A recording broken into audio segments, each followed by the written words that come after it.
आज मैं एक ऐसे इंसान का दास्तान सुनाने जा रहे हैं जो कभी वो अपने मुश्किलों से घबराए नहीं।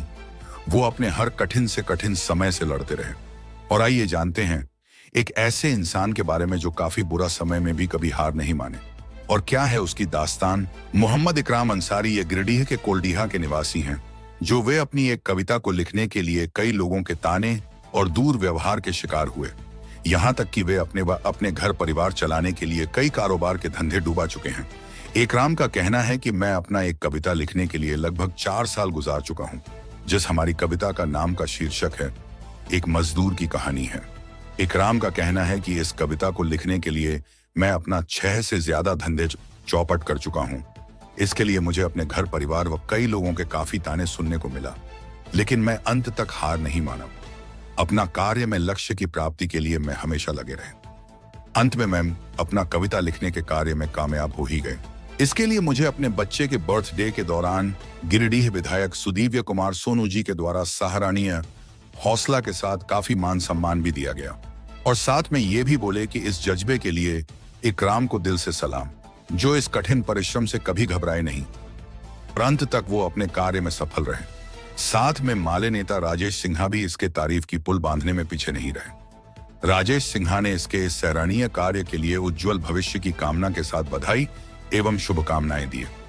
इकराम से हमारे रिपोर्टर से खास बातचीत करने के बाद पता चला कि वे इस कविता लिखने के लिए 6 से ज्यादा धंधे डूबा चुके हैं, जिसमें धंधे मुख्य रूप से हैं अपना कपड़ा का दुकान, होटल AI फूड, ईंटा का भट्ठी, कोले की खदान में कार्य व 4 बार कपड़े का दुकान, साथ में कई अन्य धंधे भी डूबा चुके हैं।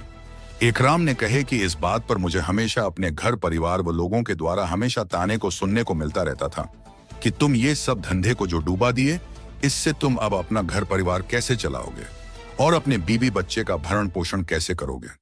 लेकिन मैं सबके ताने सुन के चुपचाप रहता था, क्योंकि मुझे सबके दिए गए ताने अपने कार्य के माध्यम से लोगों के बीच अपना अच्छा कार्य करके अंजाम देने के डटे रहे। इकराम इस पर दिन रात अपना परिश्रम करके लगे रहे।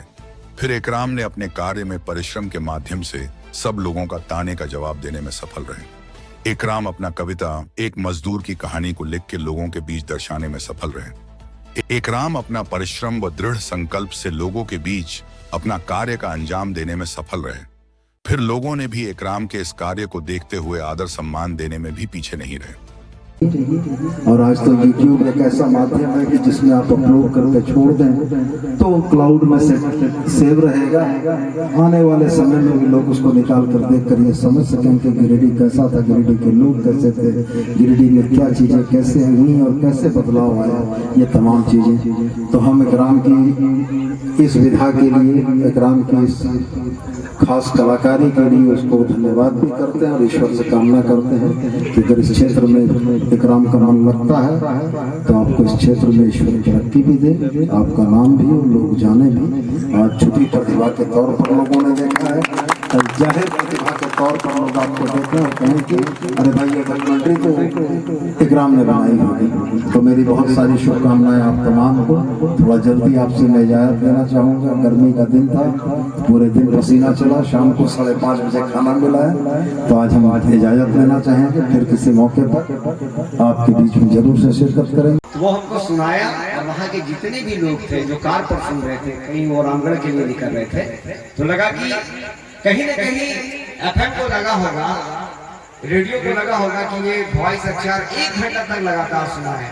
क्योंकि हम तो उसका रजिस्ट्रेशन कराए नहीं थे, हम तो कुछ कराए नहीं। हम चाहते हैं कि बजे लोगों के पास जाए। अभी और भी आ रहा है, हमारे वीडियो में आ रहा है, ताकि जो बच्चे हैं, जो पढ़ने वाले हैं, जो काम करने वाले, जो मजदूर हैं, जो किसान हैं, जो नेताजी हैं, तमाम तरह के लोगों के लिए हम बना रहे वीडियो। और कहीं से भी आप सुनेंगे काट काट के तो वो लगेगा यहीं से स्टार्ट हुआ। तमाम मीडिया बंधुओं को धन्यवाद। हम चाहते हैं जो कलाकार आए हैं वो कलाकार आए और अपना काम करें। क्योंकि देखिए ऊपर में जो भी बोलिए, ईश्वर, अल्लाह, कोई पावर है, अगर वो हमको धरती पर भेजा है जहाँ पे ऑक्सीजन है, जहाँ पे एक तरह से हम कह सकते हैं जीवन है, और उस जगह पे सबसे बेहतर जो बात करें वो है मनुष्य है, जिसमें सोच है। ये 1400 ग्राम का जो माइंड है, चाहे वो हर एक व्यक्ति में उसको एक्टिव करना है। कोई व्यक्ति गरीब नहीं है, मन से गरीब नहीं होना है, मन से अमीर होना है। हम भी एक साधारण घर से हैं और साधारण घर से धीरे धीरे धीरे करके उठ रहे हैं, आपके बीच के हैं। बहुत कुछ गिरिडीह के लिए बेहतर करना है और आगे आपका आशीर्वाद चाहिए। और हम चाहेंगे कि सालू बाबू आइए और स्टेज को पकड़िए, स्टेज को संभालिए। इकराम जी और इकराम जी को के बेटे को फिर से हम बधाई देते हैं, ये आगे बढ़े। और तमाम कुलडीहा वासी, नेताजी जो यहाँ पे हैं, वार्ड कमिश्नर, इसके अलावा जो सेकेंड हुए थे हमारे, उनको भी और इनके साथ तमाम जो बड़े बुजुर्ग हैं सबको नमस्कार करते हैं। आइए। आज हमारे क्षेत्र के वार्ड नंबर 24 में मोहम्मद इकराम का बेटा का जन्मदिन है। आज 5वां जन्मदिन मोहम्मद अली का। इसके लिए बच्चे के ढेर सारे शुभकामनाएं और आने वाले जीवन में और तरक्की करे, आगे बढ़े, पढ़े लिखे भी, खिलाड़ी भी बने, ताकि हमारा वार्ड का, हमारा ज़िला का, राज्य का नाम रोशन करे। इसके लिए मैं ढेर सारा शुभकामनाएं दूंगा मोहम्मद अली को, जो कि उनका आज 5वां जन्मदिन है। और उसके फादर को मैं तहे दिल से, गर्व से मैं अपने आप को महसूस कर रहा हूँ। आज के दिन, आज इतने अच्छे प्रोग्राम किए हैं और समाज के बीच में अपने बच्चे का जन्मदिन को मनाया यहाँ पे, और समाज के लोगों को बुला करके एक बहुत अच्छा संदेश दिया। आज हमारे क्षेत्र के जो मोहम्मद इकराम है, वार्ड नंबर 24 के, उन्होंने वो दिखला दिया एक मजदूर का बेटा कैसे आगे बढ़ता है। क्योंकि उनका फादर को और उनके भाई लोग को भी हम बहुत नज़दीकी से जानते, समझिए घरेलू परिवार की तरह हमारा उनके साथ संबंध है। और इकराम को हम बच्चे से ही जान रहा हूँ कि किस तरह एक जुझारू रूप से वो आगे बढ़ते जा रहा है। और उन्होंने अपना एक राजनीति की शुरुआत भी किया, राजनीतिक करियर में भी उन्होंने अपने एक अच्छा जगह बनाया। और सबसे बड़ी खुशी की बात है कि आज हम लोगों के बीच में हमारे राजेश भैया भी उपस्थित रहे माले के। और उससे भी और अच्छी बात है कि हमारे ज़िला के माननीय विधायक सोनू भैया भी आकर के हम लोगों का क्षेत्र में आकर के और उनके बच्चों को शुभकामनाएं दी और उनके फादर को एक मनोबल बढ़ाया कि तुम आगे बढ़ो, इसी तरह करते चलो ताकि बच्चे का भविष्य बने और समाज में एक अच्छा एक संदेश जाए इकराम को लेकर के। क्योंकि एक मजदूरी, एक तरह हम देखें कि एक मजदूरी भी किया इन्होंने, ईटा वगैरह का भी काम किया, इधर उधर का आपका लेबर का भी काम किया। आज वो समझिए हमारा क्षेत्र का एक गौरवान्वित लड़का है, जो कि हम लोग इसको गर्व से कह सकते हैं कि आज अगर बढ़ना है तो इकराम की तरफ मेहनत करो और आगे बढ़ो और नेक दिल बनो, ताकि आने वाला समय में किसी प्रकार का समस्या ना हो। सच का सामना किया इन्होंने और सच का जीत भी इन्होंने हासिल किया है। इसके लिए मैं ढेर सारा धन्यवाद देता हूं इकराम को कि इस तरह का प्रोग्राम करवा करके हमारे क्षेत्र के लोगों को और यहाँ के नौजवानों को आगे बढ़ाया है। और आने वाले आगामी में हम लोगों का चुनाव भी है। मैं आप सभी से यही भी करूँगा कि हमारे चुनाव में 4 साल से आदमी हमको मार दिया, सिर्फ वो ताना से मारा है। और वो सोचता है जो ये पागल हो गया, पागल नहीं हुआ है।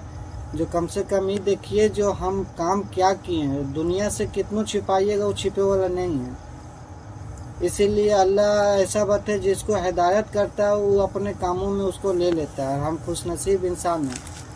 अगर हमारे पीछे जो दाग लगाने वाले हैं तो कम से कम ये चीज़ अगर हमको ज़िंदगी को प्रूफ देगा ना तो हम फांसियों में लटक जाएंगे। जो ज़मीनों पर उगर रहे ना वहीं पर फांसिया पर लटका दीजिए।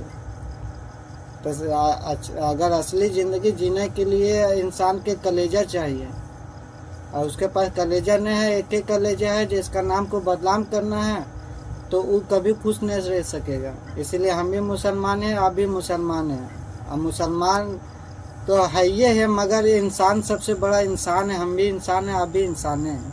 तो कम से कम इंसान के मतलब होता है कम से कम किसी का दिल का फीलिंग को अगर नहीं समझ सक रहे हैं तो उसको ऐसा बात ना बोल दे जो उसको चोट पहुँचे। और चोट पहुँचे से अगर उसका दिल पे क्या बीत रहा है, कम से कम वो समझ नहीं सक रहा है जो उसके दिल पर क्या बीत रहा है। मजाक समझ लिया करें, मजाक ऐसा समझ लिया है जो सोच रहा है जो हम ऐसा, हमको ज़िंदगी में ऐसा कुछ ना चाहिए।